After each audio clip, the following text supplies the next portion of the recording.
देखिए, हम लोग आज संवेग के बारे में पढ़ेंगे। इस संवेग क्या होता है, इसको जानने का क्या अभिप्राय है। जैसे हम लोग न्यूटन के प्रथम गति के नियम के बारे में पढ़ लिए, जड़त्व के नियम के बारे में पढ़ लिए। अगला टॉपिक आता है, हम लोग न्यूटन के तीन गति के नियम पढ़े। तो प्रथम गति के नियम को पढ़े, उसके बाद हम लोग दूसरा गति का नियम पढ़ेंगे। दूसरे गति के नियम को बताने के लिए एक वर्ड का इस्तेमाल किया जाता है, वह है संवेग। अब ये संवेग क्या है, इसको जानना है। संवेग को इंग्लिश में मोमेंटम कहा जाता है। क्या कहा जाता है? मोमेंटम। अब ये मोमेंटम क्या है, इसको समझना बहुत ही जरूरत है। मोमेंटम का मतलब क्या होता है?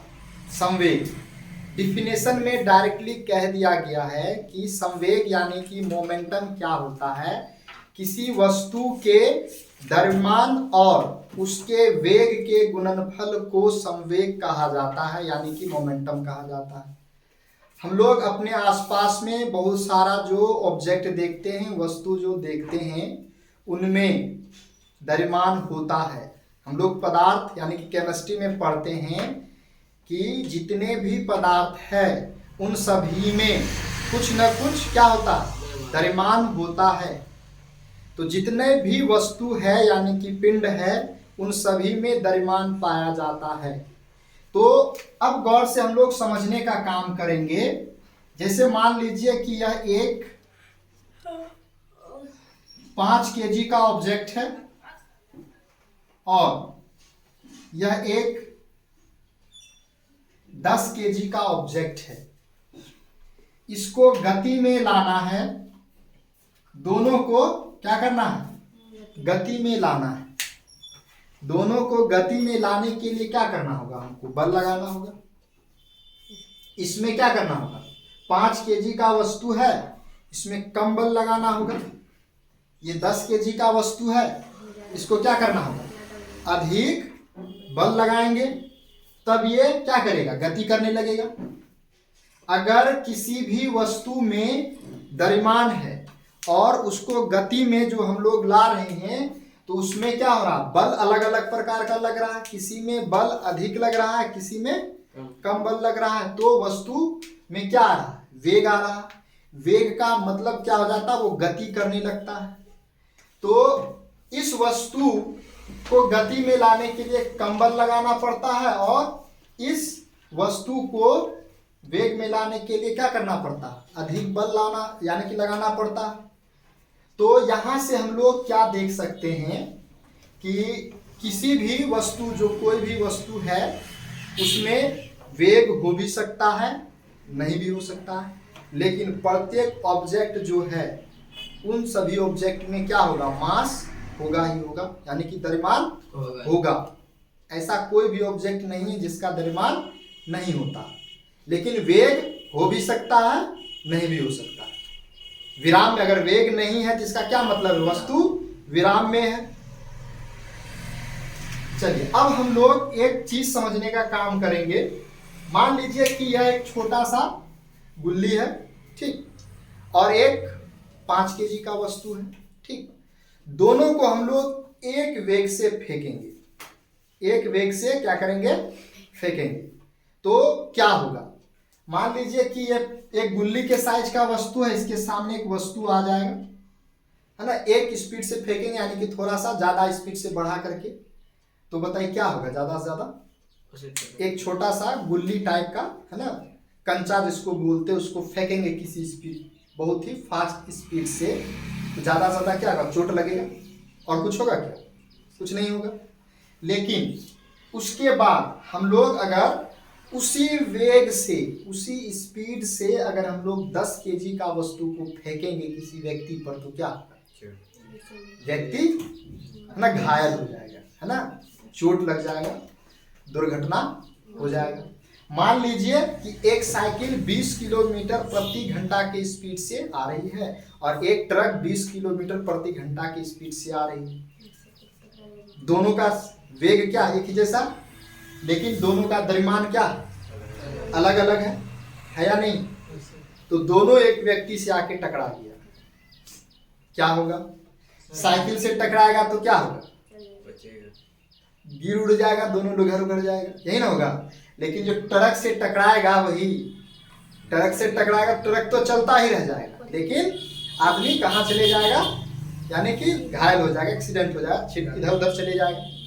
तो यानी कि यहाँ पर क्या देखने से पता चल रहा है कि अगर वेग एक जैसा रख रहे हैं, ठीक, लेकिन दोनों का अलग अलग द्रव्यमान है, तो उससे अलग अलग प्रकार का चोट लग रहा है ना, अलग अलग प्रकार का बल लगा तब ना।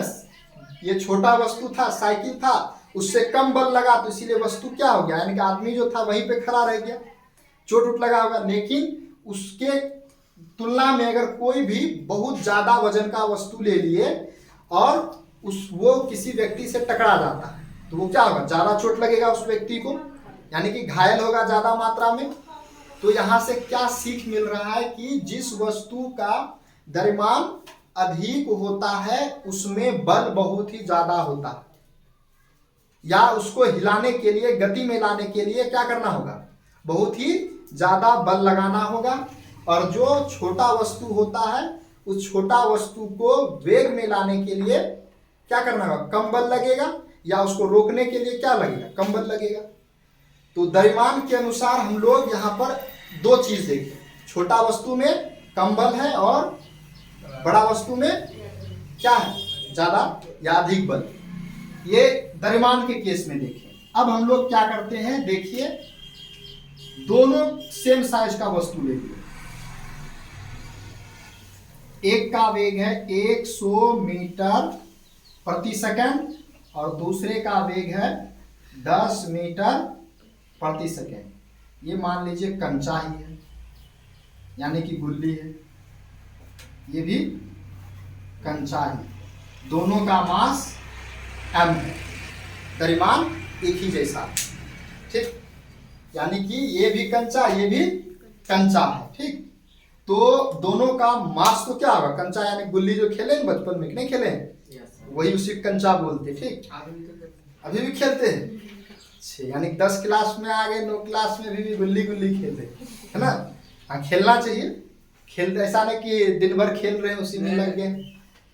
तो अब यहाँ पे क्या होगा, 10 मीटर प्रति सेकंड और 100 मीटर प्रति सेकंड की स्पीड से जो फेंकेंगे तो क्या होगा? इससे हल्का सा चोट लगेगा, इससे क्या होगा? अधिक चोट लगेगा। ये कैसे हो पा रहा? दोनों का वेट तो सेम ही है ना, वजन यानी कि द्रव्यमान तो एक ही जैसा, लेकिन जिसका वेग कम है उससे क्या हो रहा है? कम बल लग रहा है, यानी कम चोट लगने का मतलब क्या हुआ? उसमें कम बल है, यानी कि फेंकेंगे स्पीड सेम ही रहेगा, तो कम बल के कारण हमको क्या लगेगा? यानी कम चोट लगेगा। लेकिन जो आपका अधिक स्पीड से जिसको हम लोग फेंक रहे हैं उसमें अधिक बल आ जाता है, तो किसके कारण आ रहा है? वेलोसिटी के कारण आ रहा है, वेग के कारण आ रहा है। मास एक ही है, लेकिन वेग अगर हम लोग किसी वस्तु का बढ़ाते हैं तो उसका बल क्या हो जाता है? बढ़ जाता है। या हम लोग ऐसा कह सकते हैं इसी चीज को, इसी स्टेटमेंट को, किसी वस्तु के वेग को बहुत ही अधिक बढ़ाने के लिए क्या करना होगा? ज्यादा बल लगाना होगा। जैसे हम लोग एक साइकिल चला रहे हैं, तो साइकिल चला रहे हैं तो एक धीरे धीरे चलाएंगे, थोड़ा सा बल लग रहा है, लेकिन उसी को क्या करना हो? और अधिक फास्ट करना हो तो हम लोग क्या करेंगे? बहुत ही ज्यादा मात्रा में बल लगाएंगे कि नहीं लगाएंगे? तो बल ज्यादा लगाएंगे तो स्पीड क्या होगा? बढ़ेगा। समझ में आ रहा है क्या चीज बताया गया? तो इस वेग और द्रव्यमान के आधार पर संवेग को डिफाइन किया गया। संवेग महसूस करते हैं जब हम लोग किसी, एक आदमी आ रहा धीरे धीरे चलता हुआ, उससे हम लोग टकरा जाएंगे, क्या होगा? कुछ होगा? वेग कम था, लेकिन वही आदमी जो है ना दौड़ते दौड़ते एकदम आएगा, ठीक है। अब बीच रास्ते में हम लोग मतलब कोई व्यक्ति खड़ा है तो क्या होगा? आदमी तो दौड़ने वाला तो उस फास्ट में था, वो एकदम चले जाएगा, लेकिन जिससे टकराएगा वो क्या हो जाएगा? गिर जाएगा। अब हम लोग देखें कभी कभी कि कोई व्यक्ति जो है अपना हाथ से क्या करता? बर्फ के सिल्ली को तोड़ देता। कैसे? तो वो जानता है कि अगर हम लोग हाथ का वेग बढ़ाएंगे तो इसका वेलोसिटी यानी कि बल बढ़ जाएगा। वेग बढ़ने से क्या होता है, बल बढ़ता है ना। तो बर्फ का सिल्ली होता है, ईटा होता है, लकड़ी होता है, लेकिन जो कराटा वाला होता है जिसका हाथ मजबूत होता है वो अचानक मारता है, वो टूट जाता है। कैसे, है ना। तो वो जान रहा था, उसको हाथ में टेक्निक होता है। ऐसा नहीं कि अब हाथ में से मारेंगे टूटे नहीं, तो जान रहा अचानक वेलोसिटी गेन करेगा किसी भी ऑब्जेक्ट का तो उसमें बल क्या हो जाएगा, बढ़ेगा ना। तो उसी तरीके से वो अचानक क्या करता है, स्पीड बढ़ा के मार देता है, वो सिल्ली क्या हो जाता है, टूट जाता है, लकड़ी टूट जाता है, ईटा टूट जाता है। ना कि हाथ के कारण, बल्कि वो वेग जानता है कि वेग के कारण टूटता है। समझ में आ रहा, वेग बढ़ाने से बल क्या होता है, बढ़ जाता है। तो उसी को कहा जाता है सिंपल भाषा में संवेग। संवेग क्या चीज है, हम लोग महसूस करते हैं। अगर बड़ा वस्तु जो होता है उसका संवेग अधिक होता है और जो छोटा वस्तु है उसका संवेग कम होता है। संवेग का मतलब क्या, डिफाइन करके दिया गया है, मोमेंटम। किसी वस्तु के द्रव्यमान यानी कि मास और वस्तु के वेग के गुणनफल को यानी कि गुना करने से जो रिजल्ट आएगा उसी को हम लोग संवेग कहेंगे, मोमेंटम कहेंगे। संवेग को संकेत में पी से सूचित किया जाता है, याद रहेगा। यहां देखिए लिख दिया गया, संकेत है संवेग का पी, गणित रूप से संवेग बराबर द्रव्यमान गुना वेग। द्रव्यमान तथा वेग के गुणनफल को संवेग कहा जाता है। जो डेफिनेशन है उसी से ये लिखा गया, किसी वस्तु के द्रव्यमान और किसी वस्तु के वेग के गुणनफल को संवेग कहते हैं। संवेग को किससे सूचित करते हैं, पी से, द्रव्यमान को एम से, वेग को भी से। तो P बराबर m गुना भी क्या हो जाएगा, एम भी हो गया है।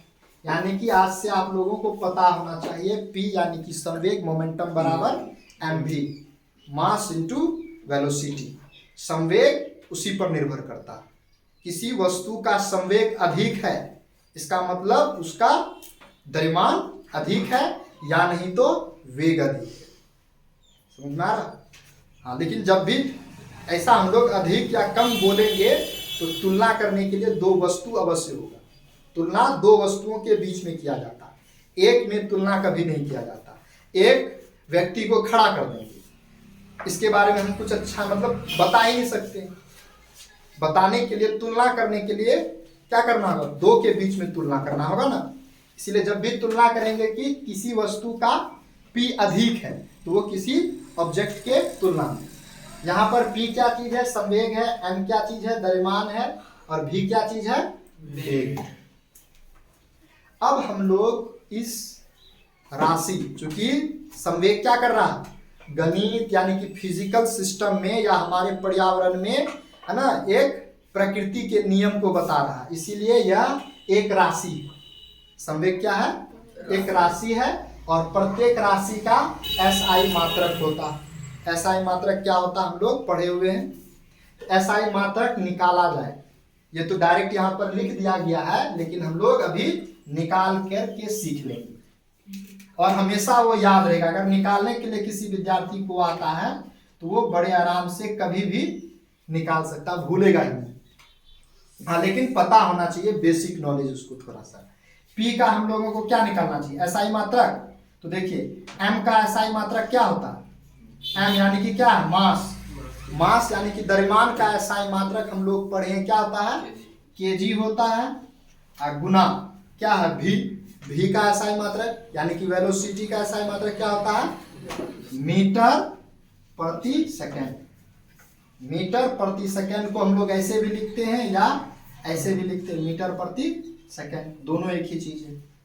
और जब गुना कर देते हैं तो क्या हो जाता है, kg मीटर प्रति सेकेंड। ये क्या हो गया, SI मात्रक।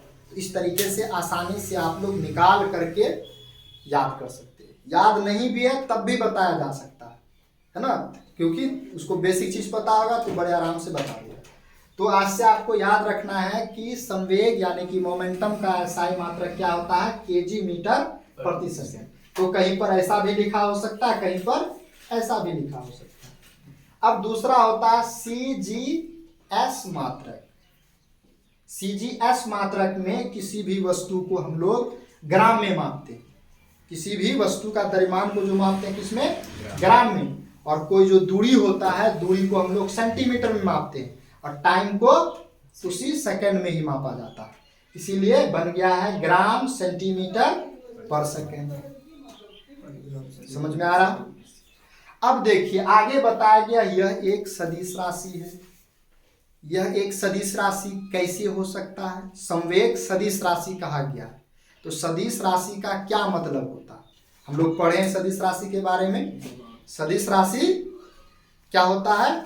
जिस राशि में क्या होगा, परिमाप होगा और दिशा दोनों होगा, उसी को हम लोग क्या कहते हैं, सदिश राशि कहते हैं। जैसे हम लोग किसी वस्तु पर बल लगाएंगे, तो जो बल लगाएंगे इस दिशा में, तो वस्तु किस दिशा में गति करेगा, सामने की दिशा में।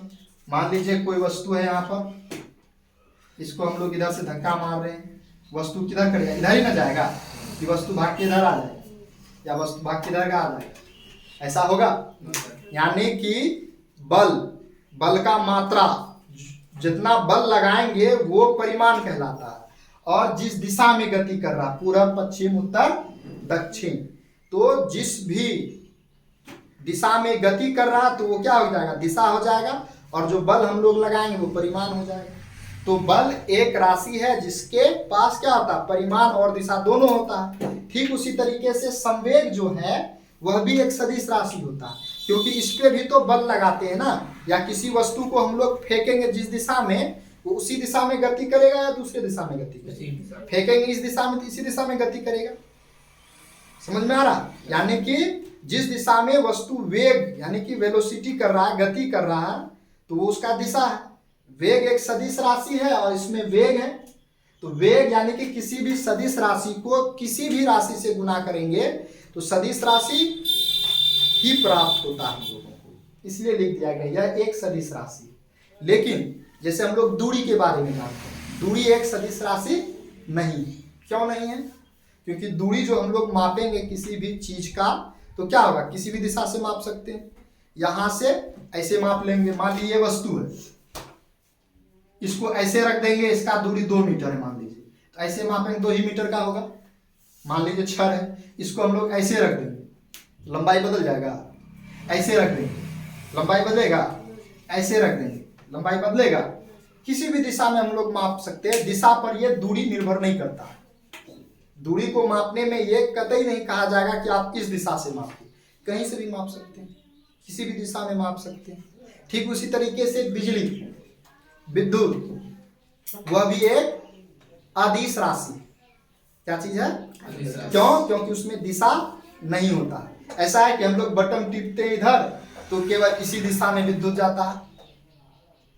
पंखा चलाएंगे हम लोग, बटन टिपेंगे, बोर्ड में जाएंगे, यहाँ पर पंखा तो चलने लगता है। चाहे पंखा को इधर लगाए या उधर लगाए या नीचे में लगाए, कहीं भी लगाए, तार को किसी भी दिशा में लेके जाए, विद्युत यानी कि बोलता है कि हम इसी दिशा में जाएंगे, उसका किसी भी दिशा में जा सकता है। इसीलिए विद्युत जो है एक अदिश राशि है जो दिशा पर निर्भर नहीं करता।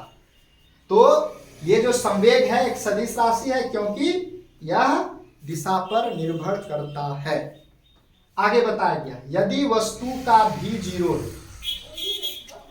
अच्छा ये बताइए आप लोग, किसी वस्तु का m 0 हो सकता है क्या? किसी वस्तु का m 0 हो सकता है? कैसे होगा बताइए? अगर वस्तु का मान 0 है तो वस्तु ही नहीं होगा ना, कुछ तो वजन होगा।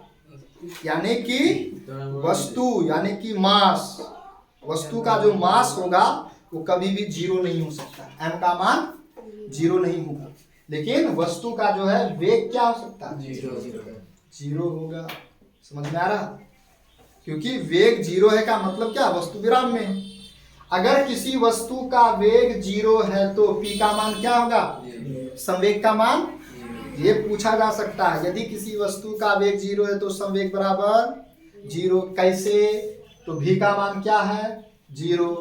भी के जगह पे क्या रख देंगे, 0 रख देंगे। अब 0 को किसी भी संख्या से गुना करेंगे क्या आएगा, 0 ही ना आता है।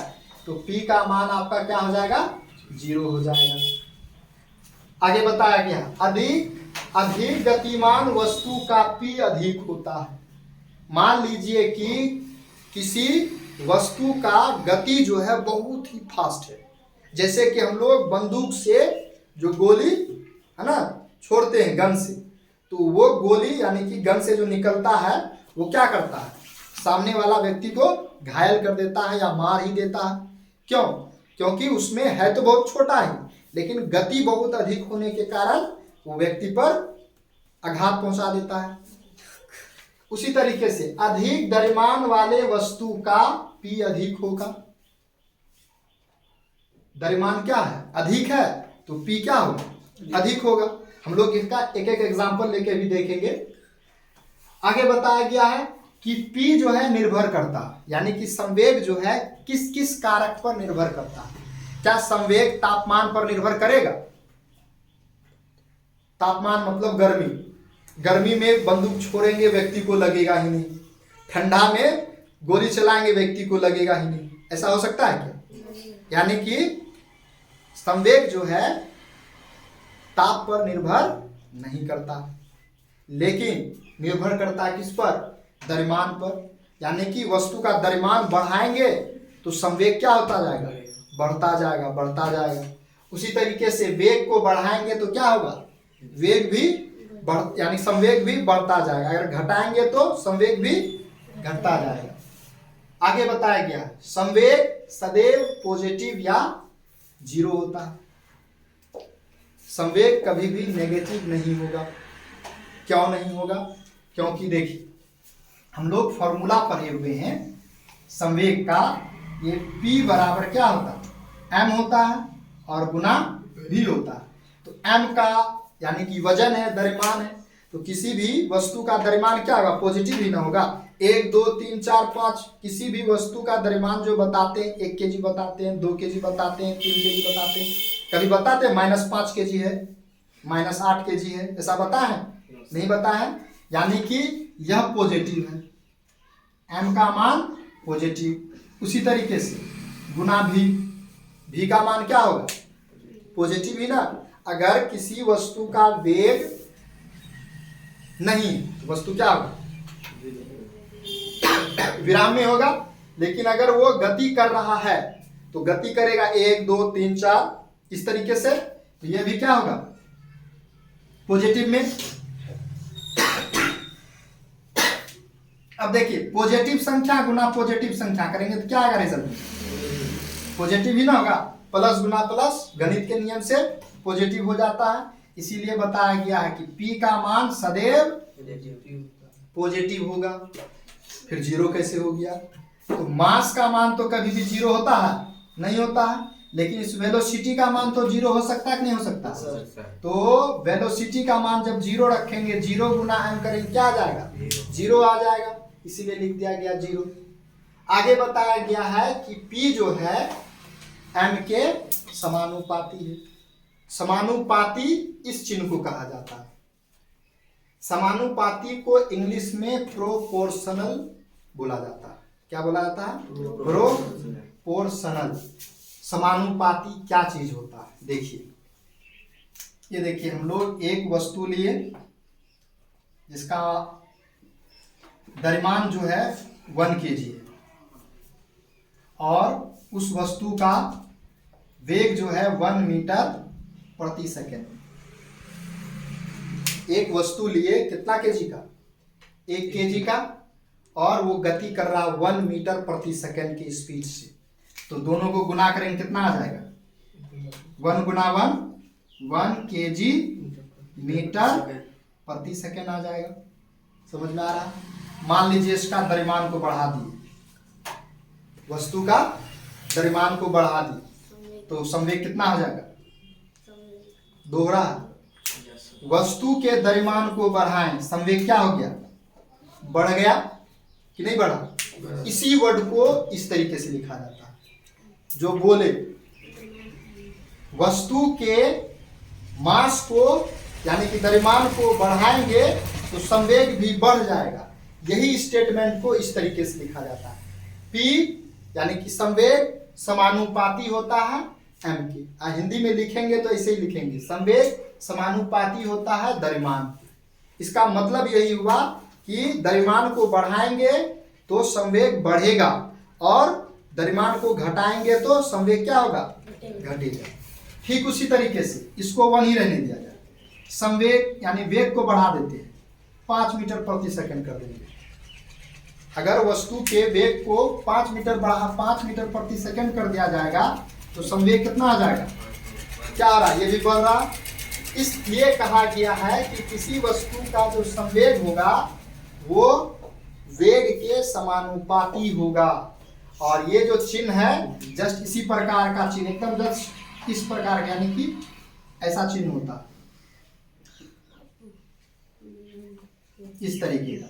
इसको हम लोग आगे से मिटा देते हैं तो ऐसा जो चिन्ह बनता है एग्जैक्टली वही चिन्ह किस चीज का होता है, समानुपाती का, यानी कि प्रोपोर्शनल का। तो इस तरीके से हम लोग क्या कर लिए, संवेग के बारे में जानकारी प्राप्त कर ली। अब एक क्वेश्चन लिखिए,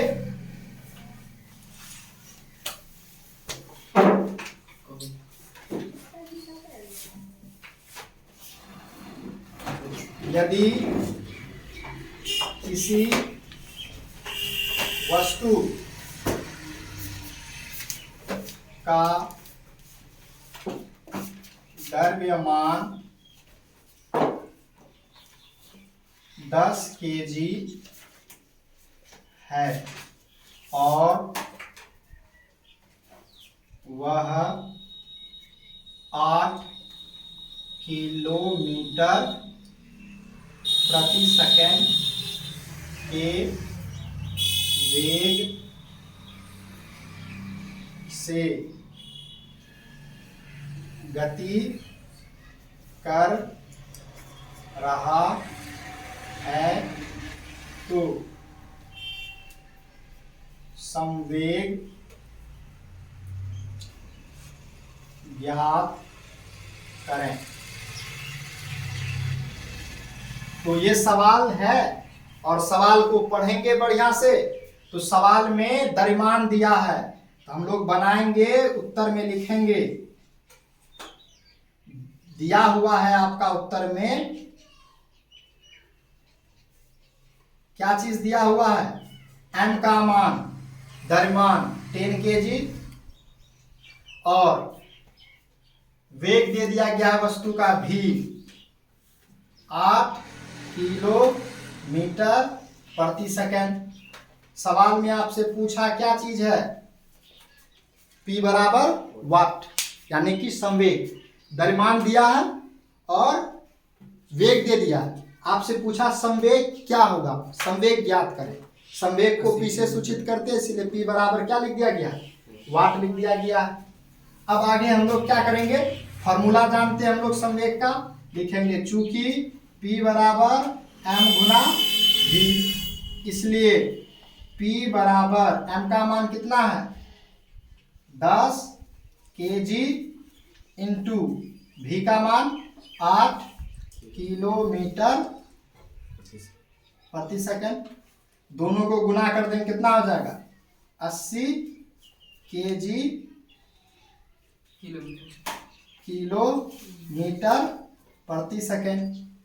तो यहाँ पर हम लोग एक चीज देख क्या रहे हैं, ये SI मात्रक में नहीं है, इसको हम लोग SI मात्रक में बदलेंगे। तो हम लोग यहाँ पर भी बदल सकते हैं, ये SI मात्रक के रूप में नहीं दिया। दो तरीका है आपके पास, पहले बदल लें या नहीं तो बाद में बदलें। ये 8 किलोमीटर है तो इसको क्या बोल सकते हैं, 8 गुना 1000 मीटर प्रति सेकंड। 8 गुना, ये आपका 1 किलोमीटर में कितना होता है 1000 मीटर होता है ना, तो हम लोग किलोमीटर को क्या कर दिए हैं, मीटर में बदल दिए। तो आपका कितना हो जाएगा ये इस तरीके से 8000 मीटर प्रति सेकंड। तो यहाँ पे डायरेक्ट हम लोग क्या रख देंगे, वही रख देते हैं तो अच्छा रहेगा आपका 8000 मीटर प्रति सेकंड। और गुना करेंगे तो कितना हो जाएगा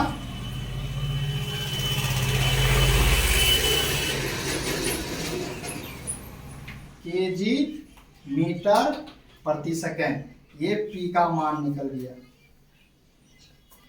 P is equal to 80,000 KG metre per second, ये आपका P निकल गया। इस तरीके का बहुत सारा न्यूमेरिकल आपको बनाने के लिए मिलेगा।